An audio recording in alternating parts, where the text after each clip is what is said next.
Hello everybody, this is Fernando for the latest Gruesome and Grotesque video. As always, I just do these videos randomly when I come across an article that I read online or through the Google News app, such as the case with this really tragic, really gruesome situation that just occurred the other day here in Central Texas. In fact, it was in San Antonio at the San Antonio International Airport. In fact, when I read this information on the Google News app, I immediately saw the article, I saw the headline, I had to read it, and then I've been gathering more information as this stuff still spills out over the next coming days or so. In fact, a lot of the information is still kind of limited, so I'll present what I can, but in fact you're looking at a picture of the situation here, but it has to do with this. It's about the poor worker who was pulled into a jet engine there at the San Antonio International Airport. It's the most horrific thing you can think of that can happen by an airplane right there at the actual airport, like when it comes to both seeing it, let's say, as a person on the plane, and then also, of course, as a worker that's there as well. So let's go ahead and let's talk about this situation, and then I'll try to show those of you that haven't flown in a while just how monstrous these engines are, just to give you an idea on that a little bit later. So here's what happened. You have to go back just a couple of days ago, back on the 23rd of this month, there in San Antonio, there again at the San Antonio International Airport. I've never been to that airport on my end. Some of you might have as well. If you have, let me know in the comments. It seems like it's a really, really big airport. But there was a Delta Airlines jet that was just arriving from Los Angeles at 10:25 p.m. So it was definitely what you would call a red-eye flight. In fact, it was flying in from Los Angeles over there to San Antonio. And the way the story goes, once it landed, it was being taxied to an arrival gate. Those of you that haven't flown, to give you an idea, when the plane lands and then it circles over to its gate, that's when one of the operators there is on a little machine, like a little go-kart of sort, and then it starts pulling the plane itself into the gate. And in other situations, they have other methods to do so. But otherwise, in this case, it was being taxied over to that gate.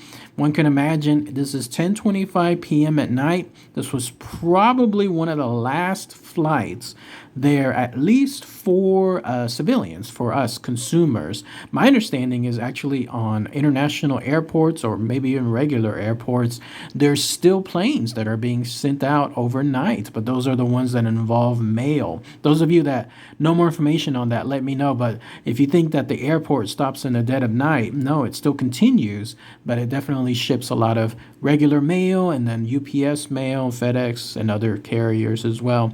But yes, as it was being taxied, the way it goes, there was a worker. This is the worker whose identity has, as of yet, a couple of days later, not been publicly released, was there nearby one of those very massive engines when all of a sudden he or she, because we don't know the true identity, was sucked into the engine itself. Imagine that. You have the plane, it's full of people, it's Los Angeles to San Antonio. Basically, any flight that comes into Texas is always full. And when that happens, you could just picture that there they are arriving, and then they're expecting it to just be a normal situation as they're getting up to the gate, and then all of a sudden, bam, there's this huge noise. There's probably a shudder when it comes to this poor worker going into that live engine, as it was called. And when that happened, probably the people that were right there who were looking out the window at the wrong place at the wrong time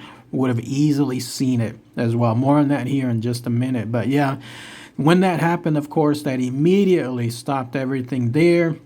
The firefighters and the police were the first to arrive. They probably arrived there within minutes. There's an investigation that's ongoing. But obviously, this poor worker, whoever they were instantly just killed. No chance whatsoever. These engines are massive. Here's a picture that I took whenever I got the closest as possible to one of these engines on a Southwest flight, which is also a red-eye flight there in the dead of night. You can see that it's huge. Normally, I'm in the way back in the plane because it's just the way I roll when it comes to my Southwest flights. I don't prepay for those boarding passes like the ones that give you early entrances. I just try to get the best seat possible without paying for extra.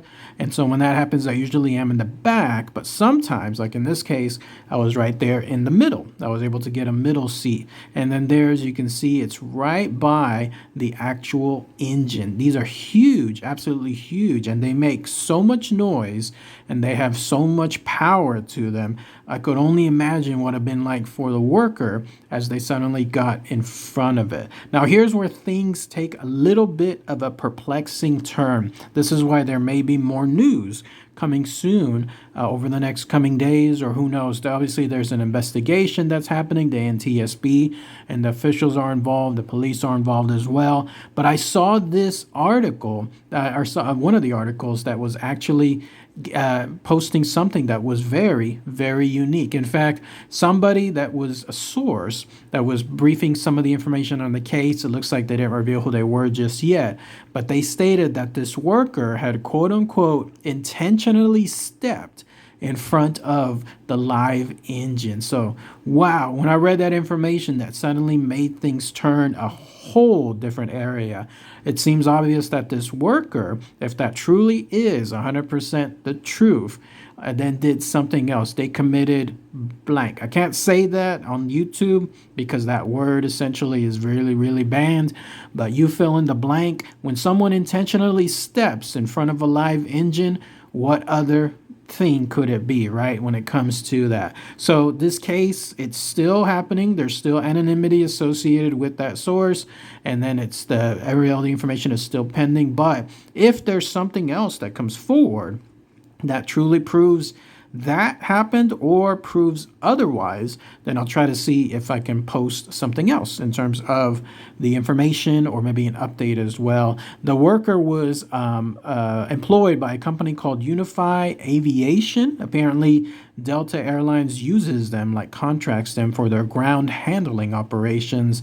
They stated that they are obviously deeply saddened by the loss of the employee, but they were also mentioning, and this kind of ties in to the previous statement as far as it being intentional, like this person stepping in front of the live engine. Their statement was that the worker's death was, quote unquote, unrelated to Unify's operational processes, safety procedures, and policies. So you fill in the blank there. It makes it seem like despite all precautions that was taken, that could be taken in this situation, you can't really stop somebody if they decide to do something intentional. And then, of course, Delta Airlines released a statement as well, and then some of the other companies have too. But that's at least most of the information that I could provide for right now. To give you an idea too, like how much precautions are in place, how this stuff is, even though nothing is 100% foolproof, how this stuff, there's lots of steps in place.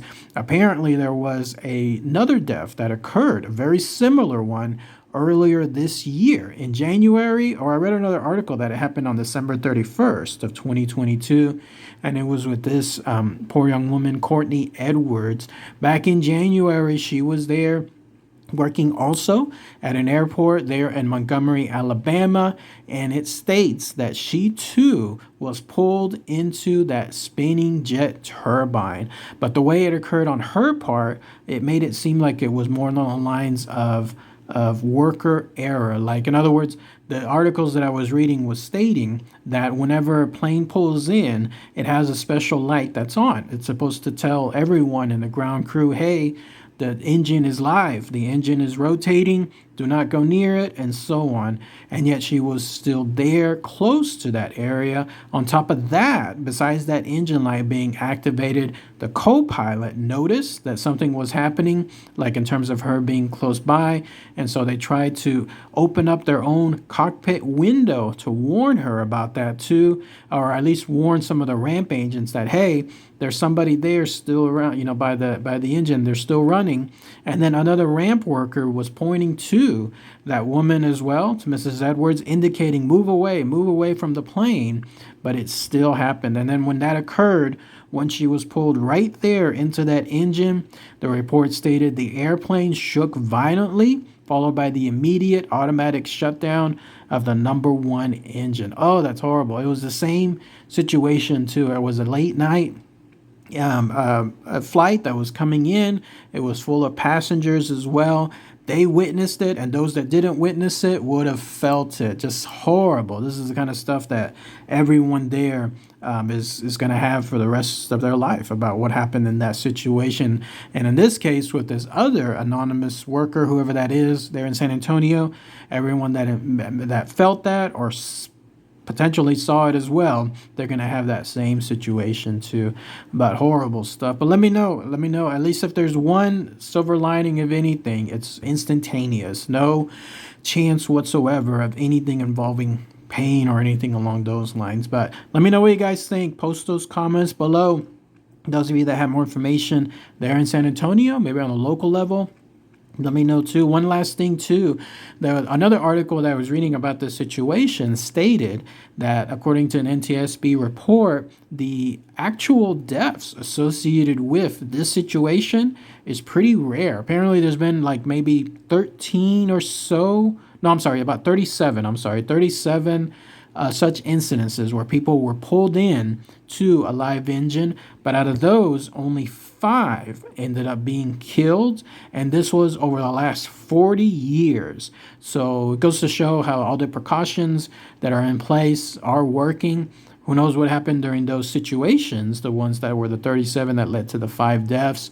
But now in January and now today, like basically this month, 2 of them happened almost back to back. So horrible stuff. All right, everybody. Thanks again as always. Take care. Bye.